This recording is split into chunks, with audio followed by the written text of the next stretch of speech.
تو ماں کس کس طرح اپنے غم اپنے بچوں سے چھپاتی ہے، خود قربانی دیتی ہے، بچوں کو پتہ نہیں چلنے دیتی. یہ وہ محبت ہے جو اللہ نے ماں کے دل میں اولاد کی ڈال دی ہے. یہ رحیمیت کی وہ صفت ہے کہ اصل میں تو رحمت اللہ تعالیٰ کے پاس ہے، مگر اس نے اس کا چھوٹا سا ایک ذرہ ہر ماں کو عطا کر دیا تاکہ انسانوں کو پتہ چل جائے کہ میری رحیمیت کا کیا معیار ہوگا اور میری رحیمیت بندوں کے ساتھ کتنی ہے. وہ اپنی ماں سے کو دیکھ کے سمجھیں کہ اللہ اپنے بندوں سے کتنا پیار کرنے والا ہے. آخر پہ میں اپنی زندگی کا ایک واقعہ بھی سنا دیتا ہوں کہ مجھے اچھی طرح یاد ہے. میں 6ٹھی کلاس میں پڑھتا تھا، عمر کوئی 11-12 سال کی ہوگی، 6ٹھی کلاس میں پڑھتا تھا. اس زمانے میں نے اپنے استاد سے آیت پڑھی کہ بھئی مومن کو چاہیے اپنی نگاہیں نیچی رکھے. تو مجھے اپنی نگاہیں نیچی رکھنے کا یعنی عادت ہو گئی، اور چونکہ مجھے اتنی تربیت نہیں تھی اس لیے میں ذرا سخت مزاج کا بندہ تھا. چلتا تھا تو اس طرح نیچے دیکھتا تھا کہ جیسے کسی بندے کی کوئی چیز گر گئی ہے اور وہ اس کو ڈھونڈتا پھر رہا ہے.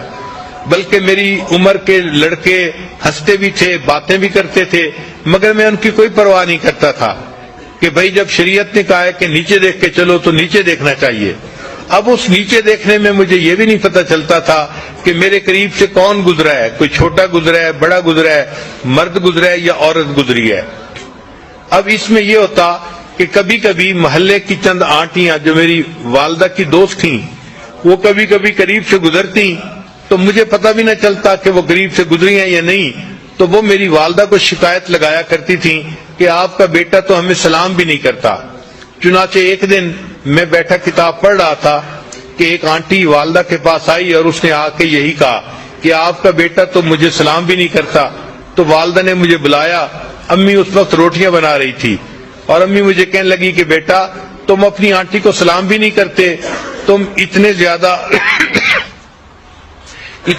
بے مروت کیوں بن گئے ہو.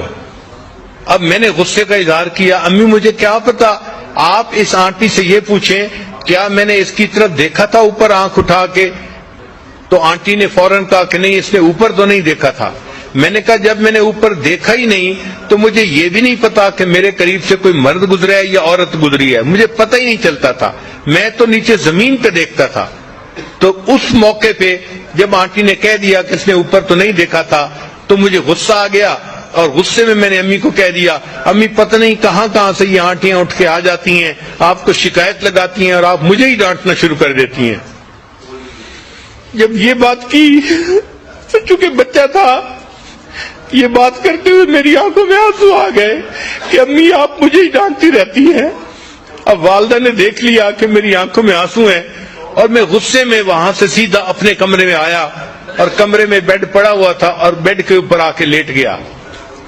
اب آنٹی تو چلی گئی 2-3 منٹ میں، تو والدہ صاحبہ نے اپنے چولہے کی آگ کو ذرا کم کیا اور والدہ پھر میرے پیچھے کمرے میں آئی کہ یہ کر کیا رہا ہے.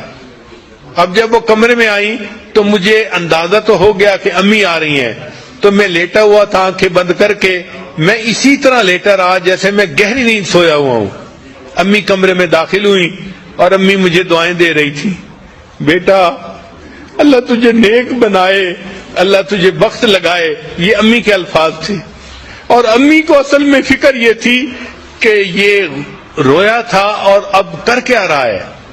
تو میں سویا ہوا تھا، امی ریلیکس ہو گئی کہ چلو آگے سو گیا ہے. تو امی نے یہ دعائیں دی، میرا بیٹا اللہ تجھے بخت لگائے، اللہ تجھے نیک بنائے. پھر اس کے بعد امی پاؤں کی طرف آئیں اور انہوں نے بہت آہستگی کے ساتھ پاؤں کو بوسہ دیا. میں ہلا نہیں، لیکن وہ میری زندگی کا ایک عجیب سا لمحہ تھا کہ میں حیران تھا کہ اللہ غصہ بھی میں نے کیا ہے، غلطی بھی میری ہے، اور ماں کا دل دیکھو کہ وہ کام چھوڑ کے پیچھے دیکھنے کے لیے آئی ہے، دعائیں بھی دے رہی ہے اور پھر دعائیں دینے کے بعد اپنے بیٹے کے پاؤں چوم رہی ہے. جب ماں چلی گئی تو میں نے اپنے دل میں اللہ سے دعائیں مانگنی شروع کی، اے اللہ قرآن میں تو میں نے استاد سے پڑھا تھا وَلَا تَقُلْ لَهُمَا اُف، ان کے سامنے اف بھی نہیں کرنا، اور میں نے تو اپنی امی کے سامنے تیوری چڑھائی اور غصے میں آ کے بات کی، اللہ تم میرے اس گناہ کو معاف کر دے۔ جب بھی میں نے یہ دعا کی فوراً دل میں یہ خیال آیا، اے میرے بندے اگر میں نے تمہیں معاف نہ کرنا ہوتا تو میں تمہیں اتنی محبت کرنے والی ماں نہ دیتا۔ تو اللہ نے اگر ایسی محبت کرنے والی ماں دی ہے تو اللہ تعالیٰ یقیناً ہمارے گناہوں کو معاف ہی کرنا چاہتے ہیں اور ہمیں اپنی پسندیدہ جگہ جنت عطا فرمانا چاہتے ہیں۔ دعا ہے کہ اللہ تعالیٰ ہمیں اپنی ماں کی قدر کرنے کی توفیق عطا فرمائے، اور جن کی والدہ فوت ہو گئی ان کو چاہیے کہ اس کے لیے بخشش کی دعا کریں، اللہ کے ہاں بلندی درجات کی دعا کریں۔ وآخر دعوانا ان الحمد للہ رب العالمین۔